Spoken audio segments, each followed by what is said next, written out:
For centuries, the Galactic Council ruled the stars, bringing order to chaos. The great empires, Zorvax, Varlis, and Kyrextans, had eliminated war, replacing it with diplomacy and trade. Violence was seen as primitive, a relic of the past. Then the Council discovered humans, a small species from a tiny blue planet orbiting an unremarkable star. Their world was dangerous, raging storms, shifting climates, and predators that could tear flesh from bone. The Council observed them and laughed. These creatures fought amongst themselves, waged wars that burned continents, and built weapons that could destroy planets. They were impulsive, emotional, and irrational. Savages, the Kyrexians had called them. They will never join the Council, the Varlis had said. They are too chaotic, too aggressive. So humanity was ignored, a mistake the galaxy would regret. Chapter 2. The Call to War. The Drogsil Dominion attacked without warning. The Insectoid Empire had no need for diplomacy. They expanded, conquered, and devoured. The Council, once so proud of its peaceful ways, had forgotten how to fight. The war started badly. The Drogsil ravaged entire colonies, slaughtered billions, and devoured those they conquered. The once mighty Galactic Council had no answer. Desperate, they turned to the species they had once mocked, humans. At first, they were hesitant. The Council believed humans were too reckless, too unpredictable. But as the war raged on, they had no choice. The Council sent a message to Earth, requesting military aid. The humans did not hesitate. They did not ask for negotiations. They did not demand treaties. They only asked one question: where do you need us? Chapter 3. The First Lesson. The first battle took place on Phifos 9, a frozen wasteland where the Drogsil had stationed a major war fleet. The Council sent its finest warriors alongside the human forces. The plan was simple: engage in formation-based combat and push the Drogsil back. The humans did not follow the plan. Instead of attacking head-on, they poisoned the Drogsil's food supply.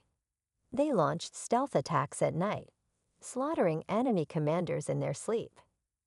They hacked into communication systems, spreading false orders that led Drogsil units to turn against each other. When the final attack came, the Drogsil were already broken. The humans swept through them like a storm, leaving nothing but ruins and corpses. The battle, which should have taken months, lasted only a week. The Council was horrified. "This is not war," one Kyrexian diplomat said. "This is barbarism." But the humans only smiled. This is how you win. Chapter 4. The Nightmare Unleashed. The war continued. The Council expected humans to struggle. Instead, humans adapted. They learned. They became stronger. The Drogsil tried overwhelming them with numbers. It failed. Humans used guerrilla tactics, hit-and-run attacks, and psychological warfare. The Drogsil tried ambushes. It failed. Humans expected betrayal and set traps inside the traps. The Drogsil tried surrendering. It failed. Humans knew the difference between surrender and deception. They did not take chances. They wiped them out. Within months, the Drogsil fleets burned. Their colonies fell. Their queens screamed as humans stormed their hives and left nothing behind. The war that should have lasted centuries ended in less than a year. And humanity did not stop. Chapter 5. The Unstoppable Advance. With the Drogsil defeated, the Council expected humans to return home. But they did not.